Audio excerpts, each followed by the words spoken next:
Hello YouTube family, welcome and welcome back to my YouTube channel. कैसे हैं आप सब? आई होप बहुत अच्छे होंगे और अपना बहुत अच्छा वाला ध्यान भी रख रहे होंगे।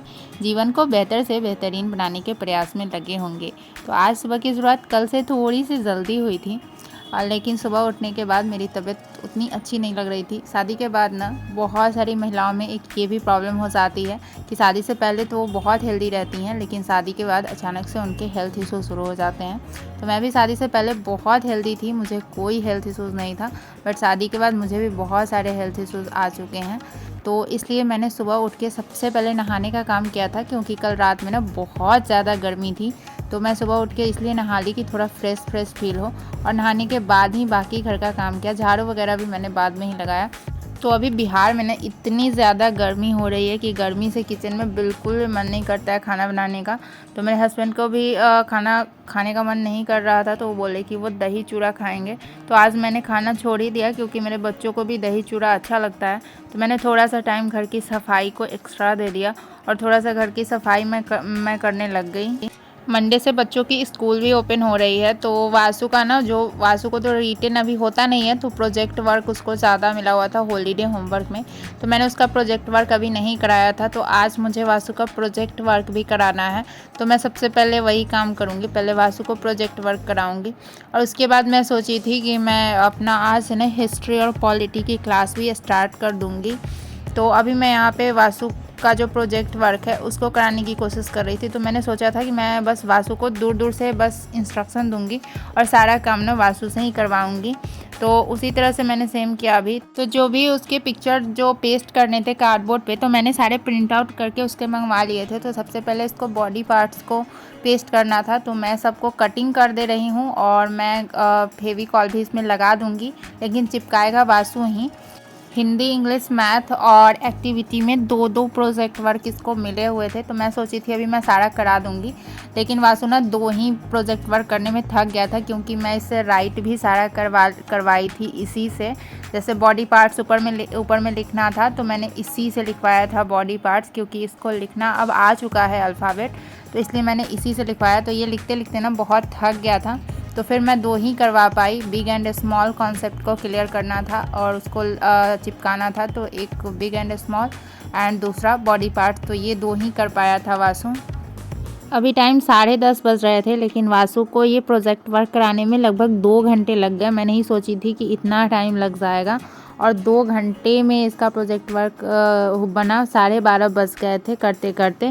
लेकिन बीच में क्या हुआ, मैंने आज सोचा था कि मैं आज अपना हिस्ट्री और पॉलिटी की आज से क्लास स्टार्ट करूँगी, लेकिन वासु का ये मैं वर्क करा ही रही थी, उसी टाइम मेरे मैके से फ़ोन आ गया, और मेरी दादी का बहुत ज़्यादा तबीयत ख़राब था।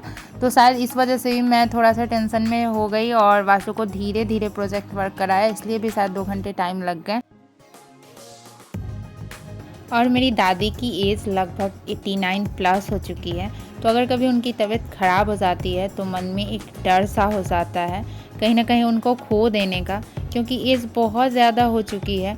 और हमारी दादी हमारे लाइफ में बहुत मायने रखती हैं, क्योंकि हमें दादी से बहुत प्यार मिला हुआ है। मैंने मेरे बाबा को नहीं देखा, क्योंकि उनको गुजरे हुए लगभग 37 साल हो चुके हैं, 37 ईयर्स, और मेरी एज अभी सिर्फ 25 है। तो मेरी दादी ने बाबा और दादी दोनों का प्यार दिया, और सबसे बड़ी बात है कि उनकी याददाश्त ना अभी बिल्कुल ठीक ही नहीं, बल्कि हम लोगों से ज़्यादा अच्छी है।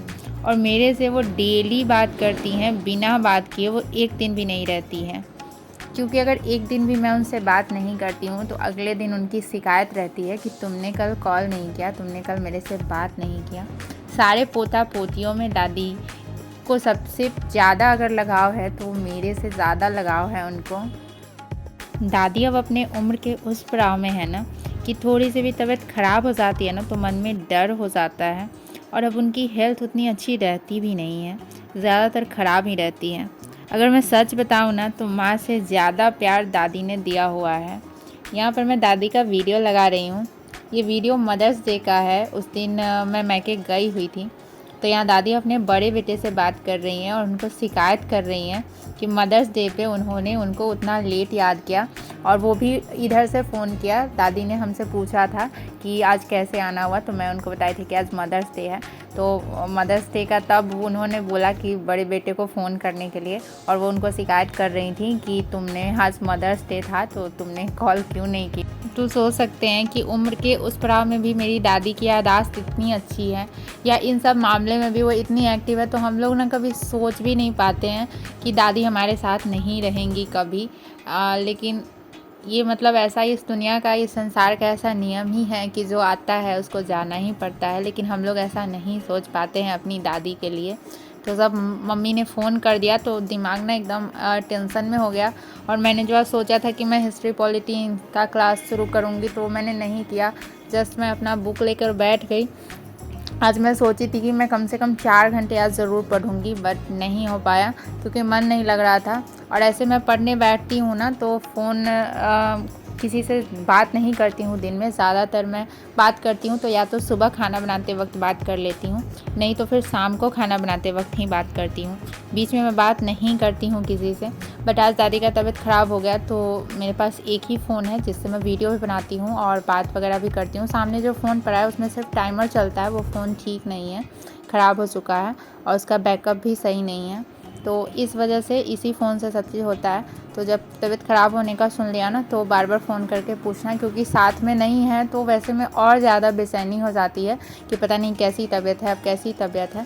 तो इस वजह से मैं ज़्यादा ठीक से पढ़ नहीं पाई। बस ऐसे ही बुक मैं पढ़ रही थी, कुछ भी मेरे दिमाग में जा नहीं रहा था, बट फिर भी मैं पढ़ रही थी ताकि दिमाग मतलब थोड़ा सा कंट्रोल में रहे, वरना ज़्यादा मन घबराता है ऐसे में। तो फिर सब कोई दादी को डॉक्टर के यहाँ ले गया तो डॉक्टर बता रहे थे कि गर्मी के वजह से उनको बहुत ज़्यादा गैस हो गया, और अचानक से ना उनका पूरे शरीर में बहुत ही ज़्यादा सूजन हो गया, पूरा बॉडी उनका फूल गया है। गर्मी के वजह से बहुत ज़्यादा गैस हो गया उनको। तो सब कोई डॉक्टर के पास ले गया है। तो फिर लगभग 2-3 घंटे बाद उनको थोड़ा सा आराम होने लगा था डॉक्टर के पास, वहाँ पे एडमिट हो गई थी। तो मैंने जैसे तैसे करके अपना 2 घंटे की पढ़ाई पूरी की। फिर हम लोगों को भूख भी लग गई थी क्योंकि सुबह हमने खाना नहीं बनाया था, बच्चों को भी भूख लग गई थी। तो मुझे ना जल्दी में समझ भी नहीं आ रहा था कि मैं क्या बनाऊँ। तो फिर मुझे समझ में आया तो बस मैंने आटा लगा लिया, और मेरे फ्रिज में दही था क्योंकि सब्ज़ी वगैरह भी सुबह मैंने नहीं बनाया था। तो बस दही को मैंने क्या किया कि एक कढ़ाई चढ़ाया, उसमें थोड़ा सा तेल और थोड़ा सा ज़ीरा और कढ़ी पत्ता, थोड़ा सा बेसन और थोड़ा सा हल्दी पाउडर डाल के जैसे कढ़ी बनाते हैं उसी तरह से मैंने दही को बस छौंक लिया। और छौंकने के बाद वो बहुत टेस्टी लग रहा था। थोड़ा सा नमक डाला, कढ़ी पत्ता ये सब डाल देने के बाद, और मैंने रोटी बना लिया। तो मैंने और बच्चों ने बस यही खा लिया। और सच बताती हूँ ये दही वाला ना अच्छा बन गया था। मैंने ये फ़र्स्ट टाइम ही बस ऐसे ही दिमाग में आके बस छौंक लेती हूँ, क्योंकि दही रोटी ना उतना अच्छा मुझे नहीं लगता है। तो ये बहुत टेस्टी लग रहा था खाने में। आप लोग भी जल्दी में इसको ट्राई कर सकते हैं। मैंने आज फर्स्ट डे ही बनाया था। कढ़ी मुझे अच्छा भी लगता है, इसलिए भी दही को छौंक लिया था। तो अब मैं वीडियो कहीं पे एंड कर रही हूँ। वीडियो को एक लाइक ज़रूर कर दीजिएगा, और चैनल पे यदि नए हैं तो चैनल को सब्सक्राइब कर लीजिएगा, बेल आइकन को प्रेस कर लीजिएगा, एक कमेंट ज़रूर कीजिएगा। मिलते हैं फिर नेक्स्ट वीडियो में कुछ नई बातों के साथ, कुछ नई एनर्जी के साथ। तब तक के लिए बाय बाय।